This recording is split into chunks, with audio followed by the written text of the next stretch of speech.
This is one area where an understanding of your capacity to supply has to be very, very clear.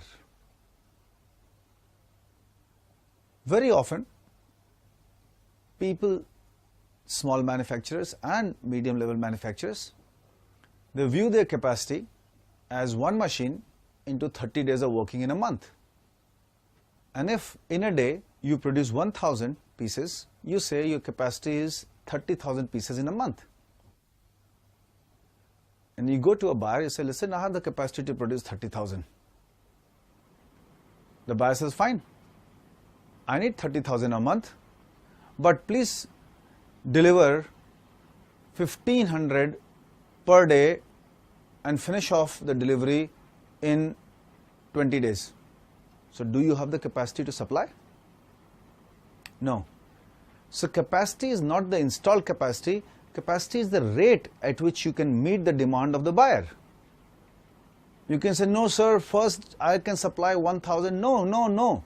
He wants his full kit to be ready every day, and for that he needs 1,500 components from you. Many times, because of the processes, one needs to batch up. And that batch again forces a different kind of pressure on you. So it can happen that one day you got to supply 4,000, the next day you don't have to supply anything, and third day again you supply 3,000. On an average capacity per day, you may have the installed capacity equal to the demand for the month. But if you don't have the capacity for the day, you don't have the capacity to supply. No buyer, no supply chain is going to live with somebody who cannot synchronize its delivery of quantity to the next level.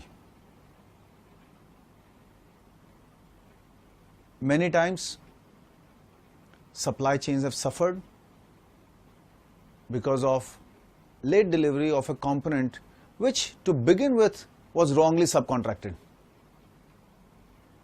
But after the delayed component comes in, it's the responsibility of the buyer. That means, let us say the tier 4 supplier has delayed something, it's the tier 3 supplier which actually incurs the cost of quick transportation or late delivery. We also know that capacity has got another angle, that's called seasonal fluctuation. Now, the seasonal fluctuation can be handled by different supply chains in a different way. But the automobile example that we are taking does not build up inventory before a high demand period. Since the delivery orders are given to you for a very short time interval, that means you have to deliver every day and you have a firm order for 2 weeks, tentative for the next 2 weeks. If the demand spikes, you have no way of building enough capacity or enough inventory to satisfy the next month. So usually what happens in these supply chains, you have to carry enough protective capacity, and the OEM tries to accept demand in a fashion which does not spike the load very often. If we go to an industry where there is a chance of load spiking because of a seasonal demand, you still have to find a way of meeting that spike. And the only way you can is to have a thorough understanding, be in communication with the buyer, understanding the trend, discussing what the future looks like. And mind you, when I say discussing the future, forecasting is not an option.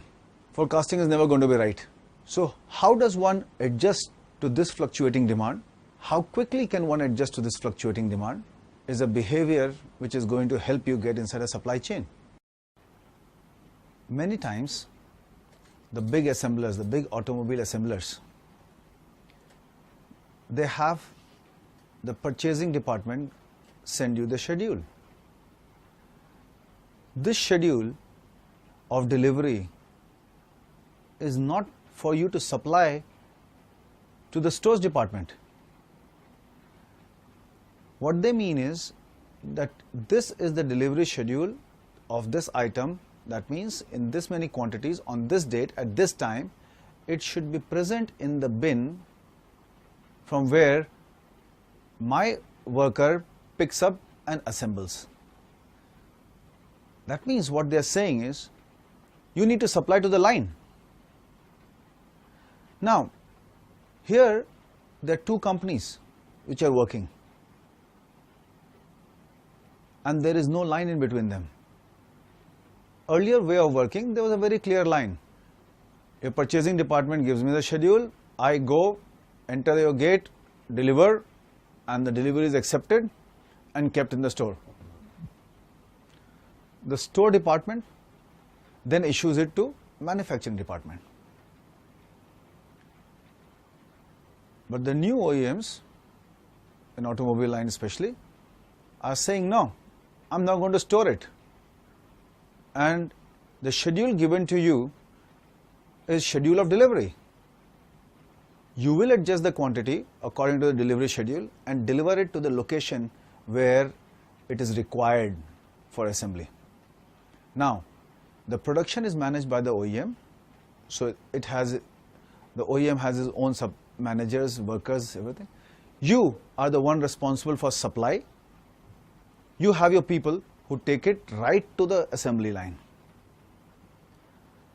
Now, the OEM's people are basically the one giving commands, and your people have to take those commands.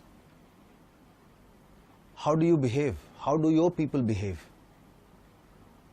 Are your people going to take command from a OEM?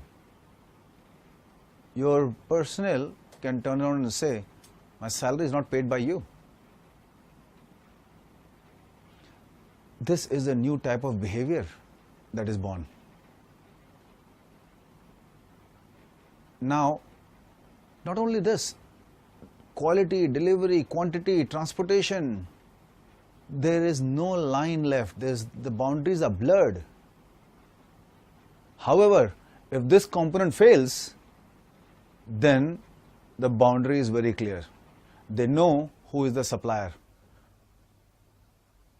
and you will be called in to take the corrective action.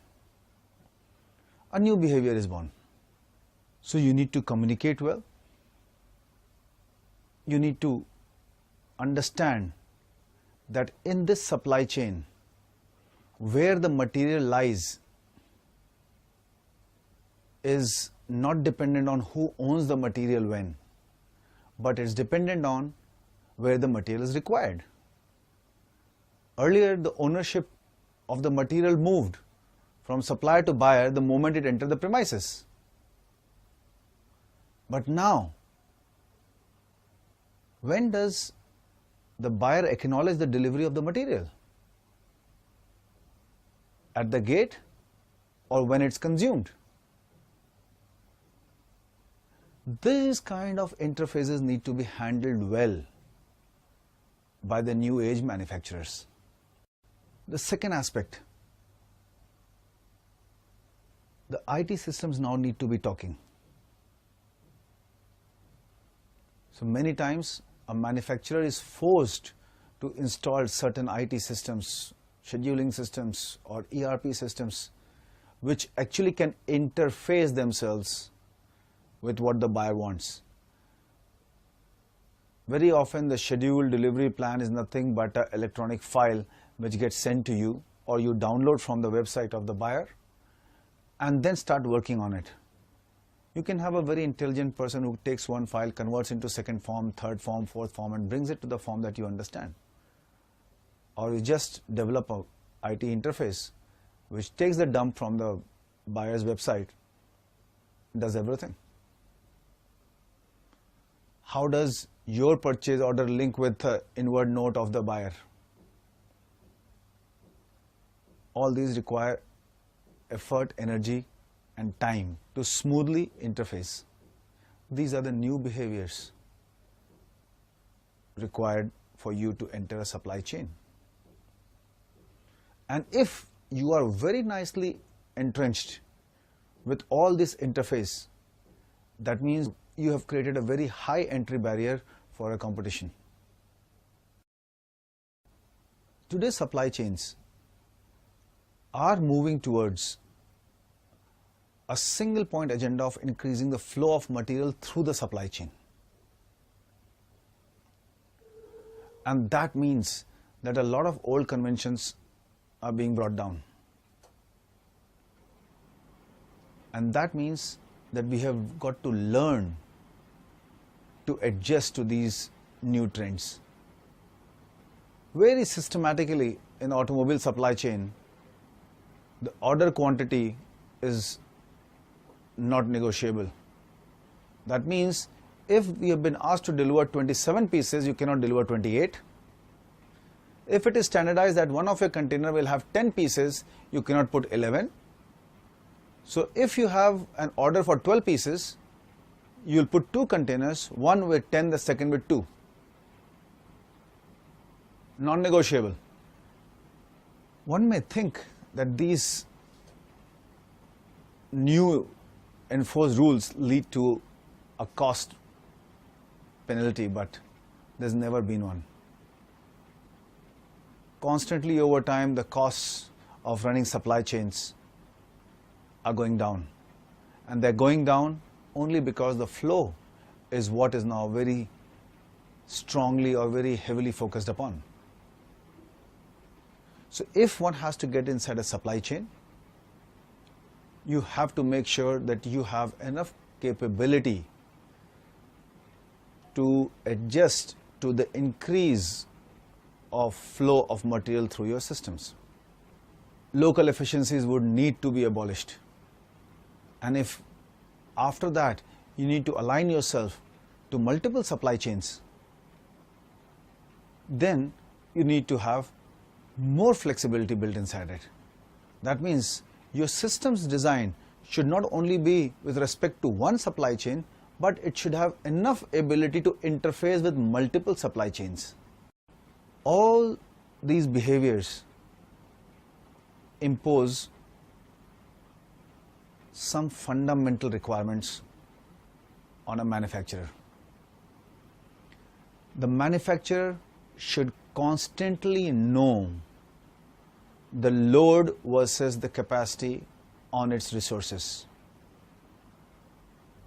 If the product mix fluctuates, how is this load going to affect its capacity? And will this fluctuation cause a constraint, or will there be certain bottlenecks created because of the variation in demand?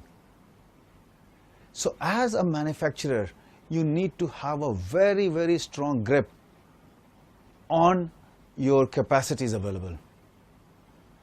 And this is not called a capacity based on rough cut. That means I have a capacity to produce 30,000 pieces in a month, and the order is for 30,000 pieces. But if the delivery schedule says that please deliver 1,500 pieces every day for the first 20 days, you're going to fail. So always understand your capacity based on the requirements of the buyer, not because what you have available. And then work with the product mix to see whether there is a spike in demand on one of your resources. And it is the identification of this resource that gives you an ability to start readjusting much before the situation goes out of control. Your ability to understand your booked load and your capability to supply that demand with the current level of operations, routing, bill of material, and your supply source, this behavior is most important behavior for you to align in a supply chain